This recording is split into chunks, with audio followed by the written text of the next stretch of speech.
যারা সিন্ধু সভ্যতা সম্বন্ধে জানতে চান তাহলে তারা এই ভিডিওটি দেখুন। এই ভিডিওটির মধ্যে সিন্ধু সভ্যতা সম্বন্ধে খুঁটিনাটি সব কিছুই জানতে পারবেন। সিন্ধু এটি সংস্কৃত ভাষা, সংস্কৃত শব্দ, যেটাকে আমরা বাংলা বা হিন্দি ভাষায় প্রয়োগ করে থাকি। সংস্কৃত ভাষার শব্দ সিন্ধু, সংস্কৃত ভাষা, প্রাচীন সংস্কৃত ভাষা। ফার্সি ভাষায় একে বলে হিন্দু ফার্সি ভাষা, ইংরেজিতে বলে ইন্ডাস। সিন্ধু সভ্যতা ইংরেজিতে ইন্ডাস ভ্যালি সিভিলাইজেশন। আর এই সিন্ধু থেকেই ইন্ডিয়ার নাম ইন্ডিয়া, আর কি ভারতের নাম আমাদের ইন্ডিয়া সিন্ধুর কারণে। সিন্ধু ফার্সি ভাষায় বলে হিন্দুস্তান, আমরা বাংলা ভাষায় বলতে গেলে হবে সিন্ধু দেশ, ফার্সি ভাষায় হিন্দুস্তান, আর ইংরেজিতে ইন্ডিয়া। সিন্ধু অর্থাৎ ইন্ডাস, সিন্ধু দেশ অর্থাৎ ইন্ডিয়া। তো যা হোক, সিন্ধু সভ্যতা ছিল একটি ব্রোঞ্জযুগীয় সভ্যতা। খ্রিস্টপূর্ব 3300 থেকে 1300 অব্দ পর্যন্ত, এবং পূর্ণ বর্ধিত কাল ছিল খ্রিস্টপূর্ব 2600 থেকে 1900 খ্রিস্টপূর্বাব্দ পর্যন্ত। এই সভ্যতার কেন্দ্র ছিল মূলত ভারতীয় উপমহাদেশের পশ্চিম অঞ্চল। পাঞ্জাবের সিন্ধু নদ অববাহিকা এই সভ্যতার প্রস্তর যুগে বিকাশ লাভ করে। প্রাচীন যুগকেই প্রস্তর যুগ বলে। পাঞ্জাব অঞ্চলের সিন্ধু নদের অববাহিকা সিন্ধু নদ কি এই সভ্যতার অন্তর্গত ছিল প্রথম। আর সেই পাঞ্জাব থেকেই, সিন্ধু সভ্যতা থেকেই পুরো ভারতবর্ষের নামকরণ করা হয়েছে ইন্ডিয়া। প্রথম দিকে এই সভ্যতা পাঞ্জাব অঞ্চলের সিন্ধু অববাহিকা বিকাশ লাভ করে। পরে তা প্রসারিত হয় ঘগ্গর, হাকরা নদী উপত্যকা ও গঙ্গা যমুনা দোয়াব অঞ্চল পর্যন্ত। বর্তমান পাকিস্তান রাষ্ট্রের প্রায় সম্পূর্ণ অংশ। ভারতীয় প্রজাতন্ত্রের পশ্চিম দিকের রাজ্যগুলি, দক্ষিণ পূর্ব আফগানিস্তান এবং বালুচিস্তান প্রদেশের পূর্ব অংশ এই সভ্যতার অন্তর্গত ছিল। পূর্ণ বর্ধিত সময়কালে এই সভ্যতা হরপ্পা সভ্যতা নামে পরিচিত। হরপ্পা ও মহেঞ্জোদারো এটি সিন্ধুর একটি অন্যতম শহর ছিল।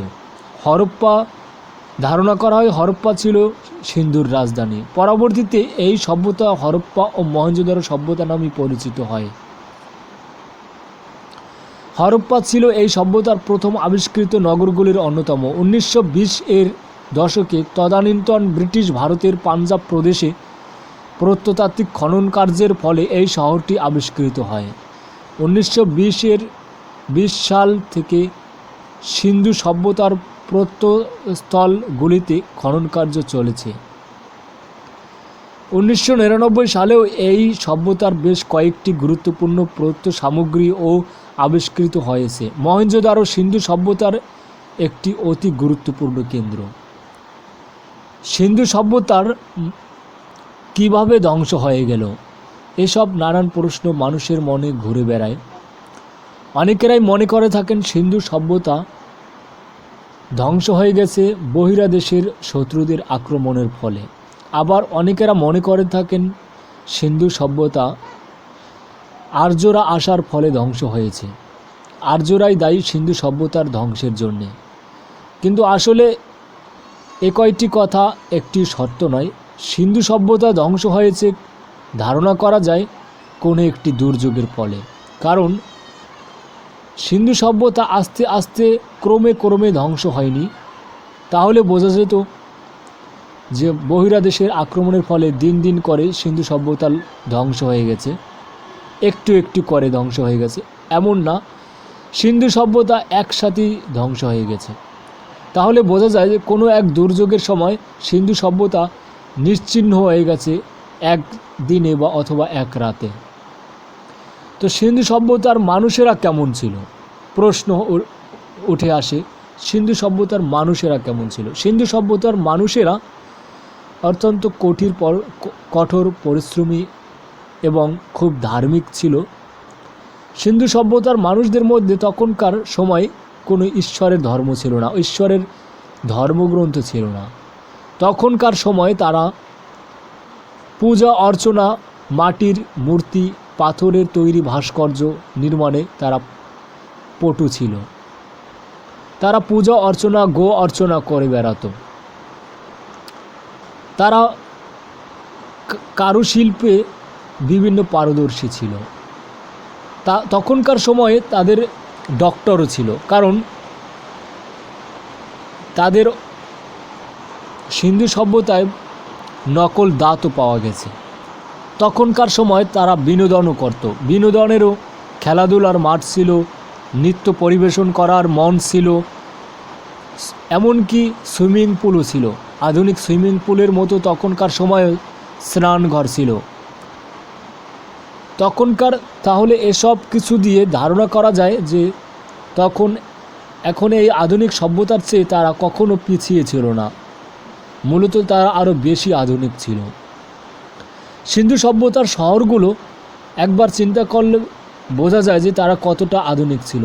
আমাদের এখন আধুনিক সভ্যতার মতোই তাদের সভ্যতা ছিল, তাদের নগর ছিল, সেখানে সব কিছুই ছিল। সিন্ধু সভ্যতা মানুষদের কি পেশা ছিল? প্রশ্ন উঠে আসে, সিন্ধু সভ্যতার মানুষদের কি পেশা ছিল? সিন্ধু সভ্যতার মানুষদের কৃষিকাজ ও পশুপালন পেশা ছিল এবং ব্যবসা বাণিজ্যও করত। তবে ধারণা করা যায় সিন্ধু সভ্যতা এসেছে হয়তো পশ্চিমের মিশরীয় সভ্যতা থেকে, অথবা মেসোপটেমিয়ার সুমেরীয় সভ্যতা থেকে। কারণ দেখা যায় ইতিহাসে সুমেরীয়রা অথবা সুমেরীয়রাও কিন্তু বহু দেবদেবতায় বিশ্বাসী ছিল, 33,000 কোটি দেবদেবতায় বিশ্বাসী ছিল, এবং তারাও কিন্তু মাটির মূর্তি, পাথরের ভাস্কর্য তৈরি করত। আবার একই দিকে মিশরীয়রাও বিভিন্ন দেবদেবতায় বিশ্বাসী ছিল, মাটির মূর্তি, পাথরের ভাস্কর্য তারাও নির্মাণ করত এবং তারাও পূজা অর্চনা করত। মিশরীয়দের প্রধান দেবতা ছিল আমন রে। আবার তাহলে সিন্ধু সভ্যতার মানুষেরাও পূজা অর্চনা, মাটির মূর্তি, পাথরের মূর্তি, ভাস্কর্য সব কিছু তৈরি করত এবং তাদের ধর্মই ছিল পূজা অর্চনা করা সিন্ধু সভ্যতার মানুষদের। তাহলে বোঝা যায়, ধারণা করা যায় যে মিশরীয় সভ্যতা থেকেই সিন্ধু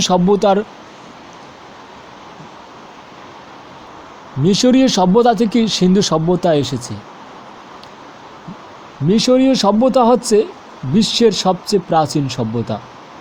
সিন্ধু সভ্যতারও কয়েক হাজার বছর আগের সভ্যতা। তাহলে বোঝা যায় যে মিশরীয় সভ্যতা থেকে আমাদের ভারতবর্ষের পাঞ্জাব অঞ্চলে সিন্ধু সভ্যতা এসেছে, আর সেই সিন্ধু সভ্যতা থেকেই পুরো ভারতবর্ষের নামকরণ করা হয়েছে ইন্ডিয়া অথবা সিন্ধু দেশ। ফার্সি ভাষায় বলে, পারস্যেরা বলতো হিন্দুস্তান।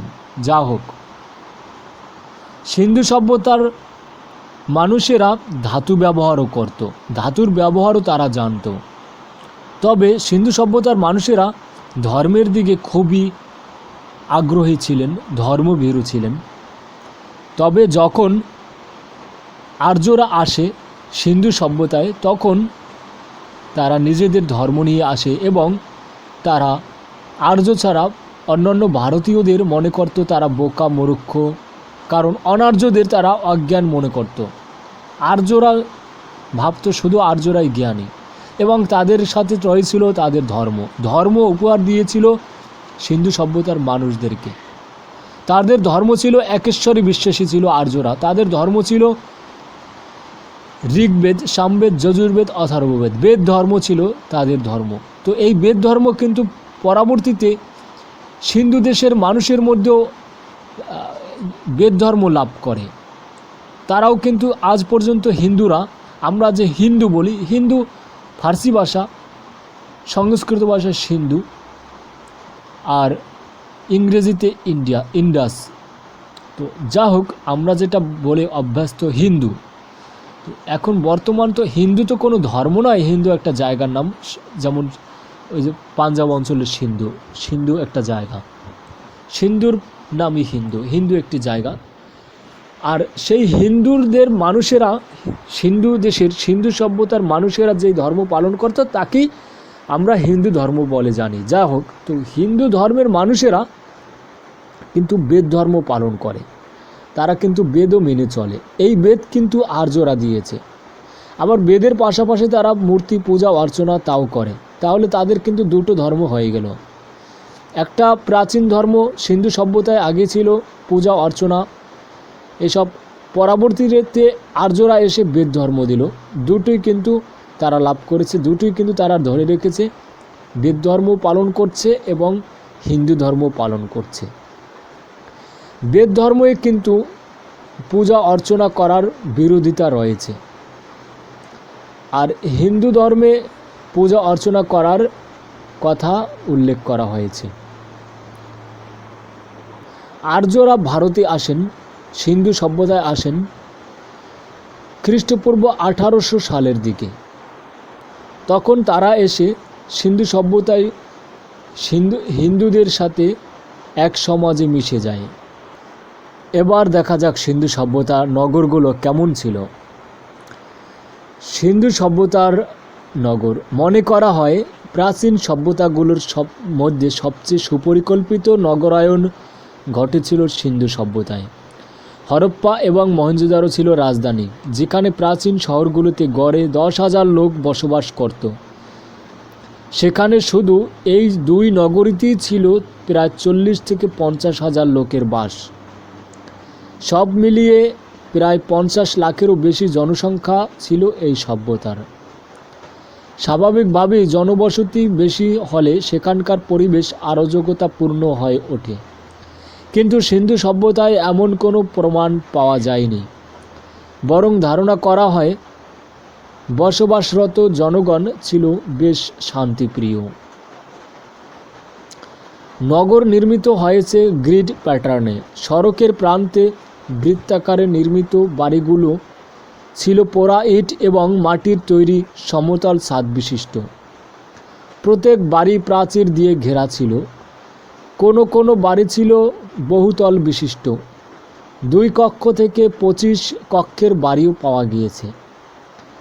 শহরের প্রায় প্রণালী ছিল অতি উন্নত মানের। প্রত্যেক বাড়িতে বারান্দা, গোসলখানা এবং কুয়া ছিল। বাড়ি থেকে পানি নিষ্কাশনের জন্য ভূগর্ভস্থ ড্রেন ছিল। রাস্তার ড্রেনগুলোতে ছিল আধুনিককালের মতো ম্যানহোল সিস্টেম। বৃষ্টির পানি সংরক্ষণের জন্য ছিল আলাদা ব্যবস্থা, ছিল জলাধার। আধুনিক স্যানিটেশন ব্যবস্থা রোমানদের হাত ধরে শুরু হয় বলেই আমরা জানতাম। কিন্তু রোমানদেরও প্রায় 1000 বছর পূর্বে সিন্ধুর ইঞ্জিনিয়াররা পৃথিবীর প্রথম স্যানিটেশন সিস্টেমের উদ্ভাবন ঘটান। মহেঞ্জোদারোর রাস্তায় ময়লা ফেলার নির্দিষ্ট ইট নির্মিত ব্যবস্থা ছিল। এ থেকে ধারণা করা হয় পরিষ্কার পরিচ্ছন্নতা অধিবাসীদের জন্য অত্যন্ত গুরুত্বপূর্ণ বিষয় ছিল। হরপ্পা ও কালিবঙ্গানের রাস্তাগুলো ছিল সোজা, উত্তর দক্ষিণ বা পূর্ব পশ্চিমমুখী। মহেঞ্জোদারোতে ছিল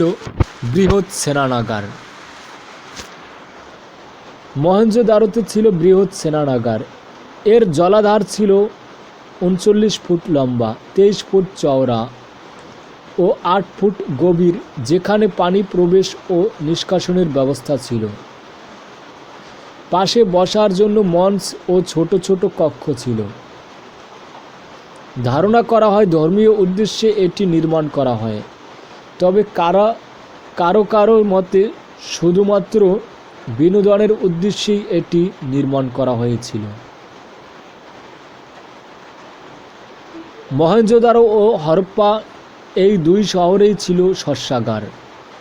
মহেঞ্জোদারোর শস্যাগারটি ছিল সিন্ধু সভ্যতার সবচেয়ে বড় স্থাপনা। এছাড়া মহেঞ্জোদারোতে 80 ফুট আয়তনের একটি বিশাল হল পাওয়া যায়, যাতে সরাসরি বসার ব্যবস্থা এবং সামনে প্ল্যাটফর্ম ছিল। মহেঞ্জোদারোর চারদিকে দেওয়াল ও দুর্গ ছিল। উঁচু এলাকায় নির্মিত এসব দুর্গ শহরকে বন্যা এবং বই শত্রুর হাত থেকে রক্ষা করত।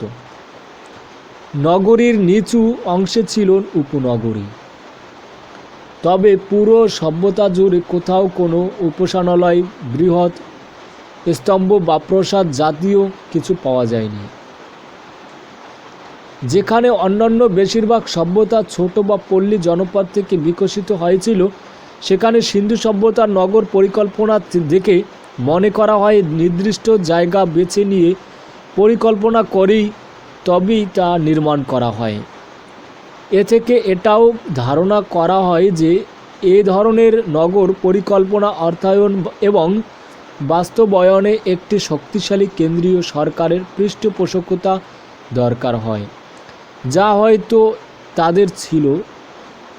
শিল্প, সংস্কৃতি ও জীবনযাপন ধারণা করা হয় সিন্ধু অধিবাসীদের প্রধান জীবিকা ছিল কৃষি। বৃহৎ শস্যাগার সমৃদ্ধ কৃষিরই প্রমাণ দেয়। এছাড়া কারিগর ও বণিক শ্রেণী ছিল। মহেঞ্জোদারো বাণিজ্য কেন্দ্র ছিল। লোথালে পাওয়া বন্দর তাদের সমৃদ্ধ বাণিজ্যের প্রমাণ দেয়। মিশর, মেসোপটেমিয়া, আফগানিস্তান, চীন, পারস্য ও ক্রিট সভ্যতার সাথে বাণিজ্যিক যোগাযোগের প্রমাণ পাওয়া গেছে। সাজি মাটির তৈরি অসংখ্য সিলমোহর বাণিজ্যিক কাজে ব্যক্তিগত পরিচয় হিসেবে ব্যবহৃত হতো বলেই মনে করা হয়। মজার ব্যাপার হলো, আবিষ্কৃত সিলের মধ্যে 60% সিলে ইউনিকর্ন সদৃশ প্রাণীর ছবি পাওয়া গেছে। যদিও ভিন্ন ভিন্ন প্রাণীর ছবিও পাওয়া যায়, কিন্তু হরপ্পায় আবিষ্কৃত 1755টি সিলের মধ্যে 1156টি সিলেই এই ইউনিকর্নকে দেখতে পাওয়া যায়। ঠিক তার ওপরে সিন্ধু লিপিবদ্ধ করা।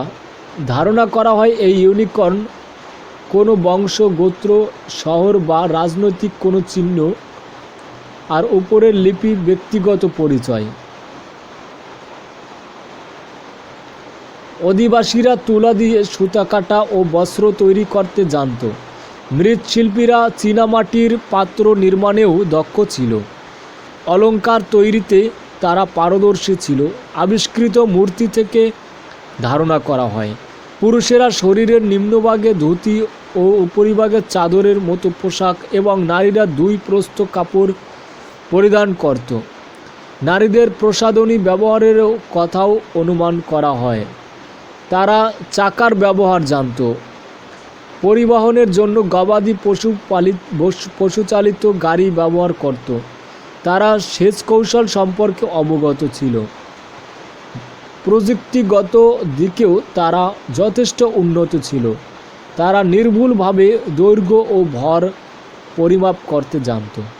খননে প্রাপ্ত কিউব আকৃতির বিভিন্ন পাথর থেকে মনে করা হয় এগুলো ভর পরিমাপে ব্যবহার করা হতো। লোথালে পাওয়া একটি হাতির দাঁতের স্কেলের ক্ষুদ্রতম মাপ 1 থেকে 6 মিলিমিটার বা ব্রোঞ্জ যুগে পাওয়া স্কেলের মধ্যে সবচেয়ে ক্ষুদ্র। বাড়ি তৈরিতে ব্যবহৃত পোরাইট আর্দ্রতা প্রতিরোধী এবং আকৃতিতে এই একই মাপের ছিল, যা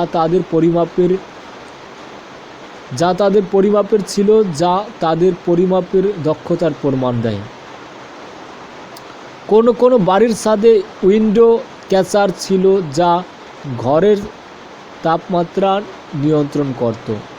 ধলাভিরায় 17টি জলাধার পাওয়া যায়, যেটি একই সাথে সারা বছর এবং বন্যা থেকে শহরকে রক্ষাও করত। এমনকি সিন্ধু সভ্যতায় দন্ত চিকিৎসার প্রমাণও পাওয়া গেছে। অধিবাসীরা ধাতুবিদ্যায় পারদর্শী ছিল। তাছাড়া হাতির দাঁত, বিভিন্ন রত্ন যেমন কর্নেলিয়ান, লেপিস লাজুলি ব্যবহার করে বিভিন্ন হস্তশিল্প ও গহনা তৈরির কাজ করত। বিভিন্ন ভাস্কর্য, সিলমোহর, মৃৎপাত্র, টেরাকোটা, সোনার গহনা ইত্যাদি শিল্পে তাদের দক্ষতার প্রমাণ দেয়। এর মধ্যে সবচেয়ে উল্লেখযোগ্য হল একটি 10 সেন্টিমিটার লম্বা ব্রোঞ্জ মূর্তি, দ্য ড্যান্সিং গার্ল। অন্যটি সাজিমাটির 17 সেন্টিমিটারের মূর্তি, দ্য পিস্ট কিং। মজার ব্যাপার হচ্ছে খননের সময় ছোটদের অসংখ্য খেলনা, ডাইস, মার্বেল ইত্যাদি পাওয়া গিয়েছে। উপাসনালয়ের অনুপস্থিতির জন্য অধিবাসীদের ধর্ম সম্পর্কে সঠিক ধারণা করা যায় না। তবে পোড়ামাটির তৈরি বিভিন্ন মূর্তির মধ্যে উল্লেখযোগ্য পরিমাণে নারী মূর্তি পাওয়া গিয়েছে, যা থেকে মাতৃপূজার বিষয়টি ধারণা করা যায়। কিছু সিলমোহরে দেখা যায় ধ্যানমগ্ন যোগী, মাথায় শিং ও পশু দ্বারা পরিবেষ্টিত। মনে করা হয় পশুপতি শিব পূজার প্রচলন ছিল। তাছাড়া লিঙ্গমূর্তি পূজার প্রমাণও পাওয়া যায়।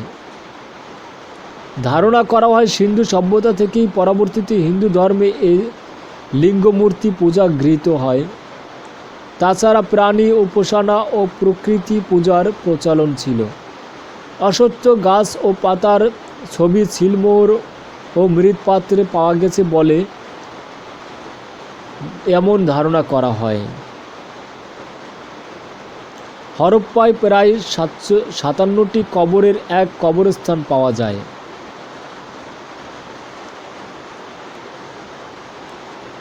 মৃত দেহের সাথে তাদের নিত্য ব্যবহার্য জিনিস ও অলংকার পাওয়া গিয়েছে, যা থেকে বোঝা যায় যে তারা পরকালে বিশ্বাসী ছিল। কালীবঙ্গানে ইটের তৈরি সমাধি ক্ষেত্র পাওয়া গিয়েছে। তাছাড়া আংশিক কবরের নিদর্শন পাওয়া গেছে। কোনো কোনো স্থানে মৃতদেহ দাহ করে ভস্ম কবর দেওয়া হতো। সুপরিকল্পিত নগরায়নের জন্য যদিও ভাবা হয় যে প্রত্যেক নগরে গভর্নর এবং একজন কেন্দ্রীয় শাসকের হাতে ক্ষমতা ছিল। কারো মতে একজন শাসক, কিন্তু কোনো প্রাসাদ, স্তম্ভ বা রাজচিহ্ন পাওয়া না যাওয়ার দারুণ কেউ কেউ এটাও ভাবে যে সিন্ধু সভ্যতার আদৌ কোনো শাসক ছিল না। প্রত্যেক অধিবাসী সমান সুযোগ সুবিধা নিয়ে বসবাস করত। সিন্ধু লিপি, মিশরীয় হাইরোগ্রাফিক্স, মেসোপটেমিয়ান কিউনিফর্ম এবং খুব সম্প্রতি মায়ান গিলিপসের মতো লিপির পাঠোদ্ধার সম্ভব হলেও সিন্ধু লিপির পাঠোদ্ধার করা এখন পর্যন্ত সম্ভব হয়নি। আর এ কারণেই এমন এক সমৃদ্ধ সভ্যতার অনেক তথ্য রয়ে গেছে অগোচরে। সিন্ধু লিপি মূলত বিভিন্ন চিহ্ন সম্বলিত চিত্রলিপি। সিল, সিরামিকের পাত্রসহ বিভিন্ন উপকরণ থেকে প্রায় 400 থেকে 700টির মতো আলাদা আলাদা প্রতীক বা লিপি পাওয়া গেছে। লেখাগুলো সাধারণত ছিল 4 থেকে 5টি প্রতীক বিশিষ্ট। সিন্ধু লিপি ডান থেকে বাম দিকে এবং পরের লাইন বাম থেকে ডান দিকে লেখা হতো। হরপ্পায় প্রাপ্ত একটি মাটির সিলে ত্রিশূল গাছ সদৃশ প্রতীক ডান থেকে বামে লিপিবদ্ধ হয়েছে বলে মনে করা হয়। কার্বন ডেটিং অনুসারে ওই সিলটি 3300 থেকে 3200 খ্রিস্টপূর্বাব্দের ধলাবিরায় 10টি লিপি সম্বলিত লেখা পাওয়া যায়। ধারণা করা হয় সেটি খুব সম্ভবত কোনো সাইনবোর্ড ছিল। প্রতীকগুলো বিশ্লেষণ করে এটি ধারণা করা যায় যে এগুলো ছিল লগোসিলেবিক, অর্থাৎ প্রত্যেকটি প্রতীক ছিল এক একটি শব্দ এবং এদের উচ্চারণ পদ্ধতিও ছিল ভিন্ন ভিন্ন, যেমনটা ছিল মেসোপটেমিয়ার কিউনিফর্ম এবং মায়ান গ্লিপসে। তবে যেখানে অন্যান্য সভ্যতায় পাওয়া লেখাগুলো প্রায় 100 লিপি সমৃদ্ধ, সেখানে সিন্ধু সভ্যতার সবচেয়ে দীর্ঘ লেখায় 17টি লিপি বা প্রতীক পাওয়া গেছে। এ কারণে কোনো পণ্ডিত এমন মত দেন যে এতগুলোর আসলে কোনো অর্থই হয়তো না। ধ্বংস হলো যেভাবে, সিন্ধু সভ্যতা ঠিক কী কারণে হারিয়ে যায় সেই সম্পর্কে কোনো সঠিক তথ্য পাওয়া যায় না। ঐতিহাসিকদের মতে এ নিয়ে মতপার্থক্য রয়েছে। কারো কারো মতে সভ্যতার শেষ দিকে জলবায়ুর ব্যাপক পরিবর্তন ঘটে। সিন্ধু নদের দিক পরিবর্তিত হওয়ায় এ অঞ্চলের অনেকাংশই পরিণত হয় মরুভূমিতে। তাছাড়া বিভিন্ন প্রাকৃতিক দুর্যোগের প্রমাণ পাওয়া যায়। মহেঞ্জোদারোর কাছে ভয়াবহ ভূমিকম্পের উৎসস্থল ছিল। এই ভূমিকম্পেই এই সভ্যতা ধ্বংস হয় বলে অনেকে প্রমাণ মনে করেন। আবার কারো মতে ক্রমাগত বন্যায় সিন্ধু সভ্যতাকে ধ্বংস করেছে। 1750 খ্রিস্টপূর্বে হওয়া প্রলয়ঙ্কারী বন্যা যে হরপ্পা ও মহেঞ্জোদারোর ব্যাপক ক্ষয়ক্ষতি সাধন করেছিল এ বিষয়ে কোনো সন্দেহ নেই। মহেঞ্জোদারোতে 3 স্তরের বন্যার প্রমাণ পাওয়া গেছে। কারো কারো মতে শহরগুলো ক্রমেই বসবাসের অনুপযোগী হয়ে পরিত্যক্ত হয়ে পড়ে এবং অধিবাসীরা স্থান পরিবর্তন করে চলে যায়। কেউ মনে করেন বাণিজ্য ব্যবস্থা ভেঙে পড়ার কারণে ক্রমান্বয়ে পতন ঘটে এ সভ্যতার। তবে বেশিরভাগ ঐতিহাসিকদের মতে বহিরাগতদের আক্রমণের ধ্বংস হয় সিন্ধু সভ্যতা। সিন্ধু অধিবাসীদের একাধিক বৈদেশিক আক্রমণের মোকাবেলা করতে হয়েছে বলে কেউ কেউ মনে করেন। তবে বেশিরভাগের মতে আদতে বহিরাগত ছিল আর্যরা। কারণ হিসেবে ডক্টর হুইলার যুক্তি দেন, ঋগ্বেদ উল্লেখ আছে আর্যরা সপ্ত সিন্ধু ও দুর্গ ঘেরা নগর জয় করে বসতি স্থাপন করে। এখানে সপ্ত সিন্ধু বলতে হয়তো সিন্ধু তীরের সভ্যতাকেই বোঝানো হয়েছে। তাছাড়া হরিয়পীর অঞ্চলে আর্য ও অনার্যের যুদ্ধের বর্ণনা হয়েছে। এই হরিয়পী হরপ্পাকে নির্দেশ করে, আর অনার্য বলতে সিন্ধু অধিবাসীদেরই বোঝানো হয়েছে। তবে দ্বিমত থাকলেও আর্যরা খ্রিস্টপূর্ব 1500 অব্দে ভারতে এসেছিল এ বিষয়ে সবাই একমত। কালানুক্রমের দিক থেকেও তাই এটি অনুমান করা হয় যে আর্যদের হাতেই সিন্ধু সভ্যতার পতন ঘটেছিল। তবে এক্ষেত্রে বিতর্ক হচ্ছে কেন গণহত্যা বা যুদ্ধ বিগ্রহের প্রমাণ আসলে পাওয়া যায়নি। তাছাড়া সিন্ধুর অধিবাসীদের কোনো সৈন্য সামন্ত ছিল না, থাকলে অস্ত্রশস্ত্র সরঞ্জাম অবশ্যই পাওয়া যেত। শেষ কথা, মেসোপটেমিয়ার ইউনিফর্মে মেলুয়া নামের এক দূরবর্তী স্থানের উল্লেখ পাওয়া যায়। মেলুহার সাথে বাণিজ্যিক যোগাযোগের প্রমাণও পাওয়া যায়। কোনো প্রত্নতাত্ত্বিকের মতে এই মেলুহাই আসলে আমাদের সিন্ধু সভ্যতা। মেলুহাই সিন্ধু সভ্যতা কিনা সেই তর্ক না হয় আরেক দিন হবে। মনে করা হতো ভারতবর্ষের প্রাক আর্যরা ছিল বর্বর এবং সংস্কৃতিতে অনুন্নত।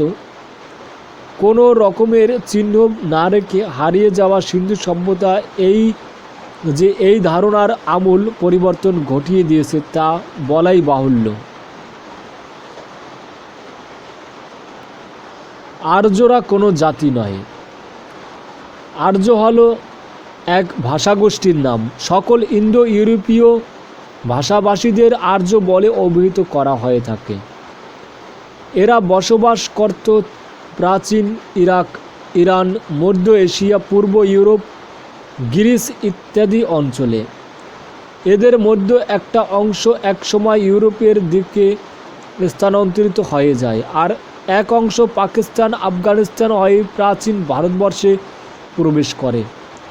ঠিক এই কারণেই মধ্য এশিয়া, পশ্চিম এশিয়া, পূর্ব ইউরোপ এবং ভারতীয় উপমহাদেশের পৌরাণিক দেবদেবী, প্রাচীন শিল্প, ভাষা ও শব্দে বহু সাদৃশ্য খুঁজে পাওয়া যায়। এদেরকেই মূলত আর্য বলা হয়।